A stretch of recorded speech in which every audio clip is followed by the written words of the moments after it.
Baik, selamat siang. Pada kesempatan kali ini, saya Nuriski Ahmad akan mencoba menjelaskan aplikasi matematika dalam bisnis, yaitu analisis break even point. Sebenarnya matematika ini fungsinya banyak ya, dan sangat berguna dalam ekonomi dan bisnis. Eh, Matematika itu bisa menjadi alat penting dalam pengambilan keputusan bisnis, membantu mengoptimalkan sumber daya, dan memprediksi hasil operasional. Namun pada kesempatan kali ini saya akan mencoba menjelaskan aplikasi matematika dalam bisnis yang meliputi analisis biaya, pendapatan, dan perhitungan titik impas atau break even point. Oke, next kita masuk ke fungsi pendapatan dan fungsi biaya.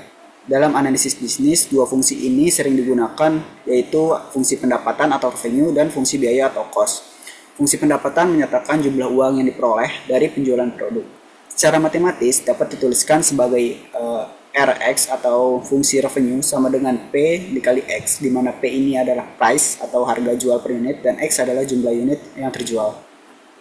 Sementara itu untuk fungsi biaya, itu menyatakan total biaya yang dikeluarkan untuk memproduksi suatu barang atau jasa.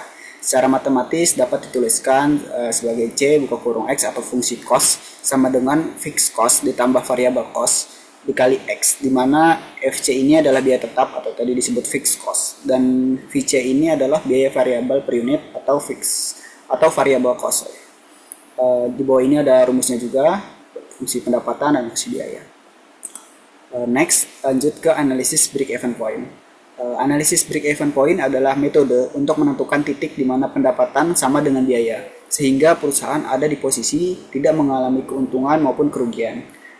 Titik impas atau break-even point diperoleh dengan cara menyelesaikan persamaan, yaitu fungsi revenue dan fungsi cost.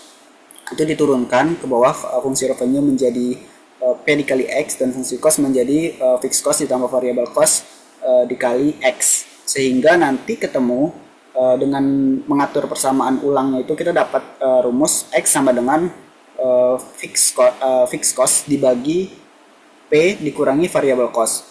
Rumus ini akan membantu menentukan batas minimum penjualan agar tidak mengalami kerugian. Ini adalah alat penting untuk perencanaan keuangan dan pengambilan keputusan.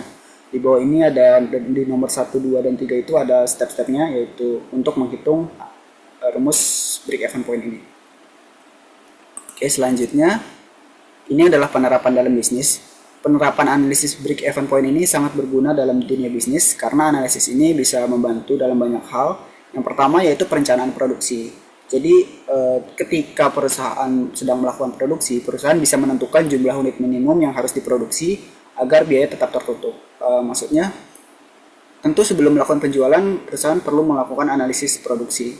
Berapa minimal produk yang harus dijual dan berapa minimal produk yang harus diproduksi. Kemudian yang kedua, evaluasi profitabilitas. Itu untuk menentukan apakah harga jual produk sudah cukup tinggi. Kemudian yang ketiga, bisa membantu pengambilan keputusan. Di sini akan membantu manajemen dalam strategi harga dan pengendalian biaya. Kemudian kita masuk ke contoh soal dan contoh penerapan.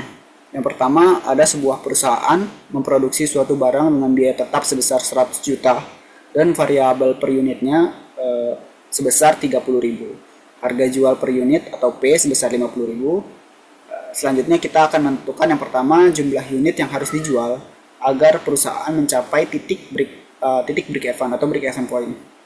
Kemudian yang kedua, menjelaskan makna dari break even point tersebut dalam konteks bisnis. Soal ini menggambarkan bagaimana analisis break even point dapat diterapkan dalam situasi bisnis yang nyata gitu, yang konkret. Dengan menyelesaikan soal ini, kita dapat memahami bagaimana perusahaan dapat menggunakan analisis break even point untuk membuat keputusan yang lebih baik. Selanjutnya ini penyelesaiannya untuk menghitung break even point. Kita akan menggunakan rumus X sama dengan fixed cost dibagi price dikurangi variable cost. Dengan mensubstitusikan nilai yang kita ketahui dalam soal, kita akan mendapatkan bahwa nilai X itu sama dengan 100 juta dibagi 50.000 dikurang 30.000. Ini bisa disederhanakan jadi X sama dengan 100 juta dibagi 20.000 sehingga ketemu X sama dengan 5.000 unit. Jadi perusahaan harus menjual minimal atau perusahaan harus menjual 5.000 unit agar pendapatnya tepat menyamai total biaya. Ini adalah titik di mana perusahaan tidak mengalami kerugian maupun keuntungan.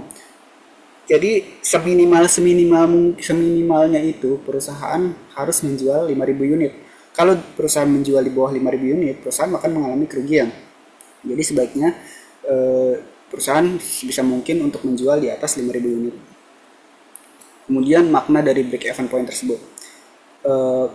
Seperti yang sudah saya jelaskan sebelumnya, break-even point menunjukkan bahwa jika perusahaan berhasil menjual tepat 5.000 unit, maka pendapatan yang diperoleh akan menutup biaya produksi, baik biaya tetap maupun biaya variabelnya.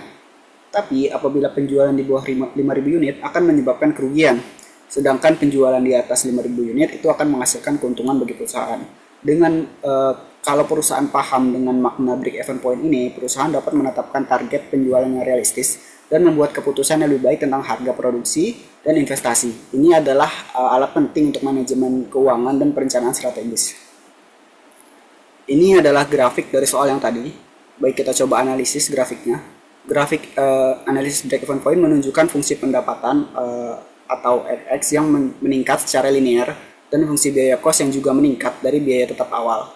Titik impasnya itu adalah titik berpotongan. Itu di situ ada garis putus-putus hijau. Itu adalah perpotongan antara fungsi pendapatan dan fungsi biaya. Itu adalah titik break-even point. Grafik ini akan menunjukkan kapan perusahaan mulai mendapatkan keuntungan setelah melewati titik impas. Jadi di situ kelihatan kalau misalnya penjualan di antara 0 sampai 5.000 itu titik pendapatannya itu di bawah dari fungsi pendapatannya itu di bawah dari fungsi biaya, yang artinya perusahaan akan mengalami kerugian. Kemudian jika telah melebihi 5.000, di situ fungsi pendapatan akan di atas fungsi biaya, sehingga perusahaan akan mendapatkan keuntungan. Dengan visualisasi ini, perusahaan dapat dengan mudah memahami hubungan antara pendapatan, biaya, dan keuntungan. Baik, itu saja dari saya hari ini. Terima kasih untuk perhatiannya. Sampai jumpa di pertemuan selanjutnya.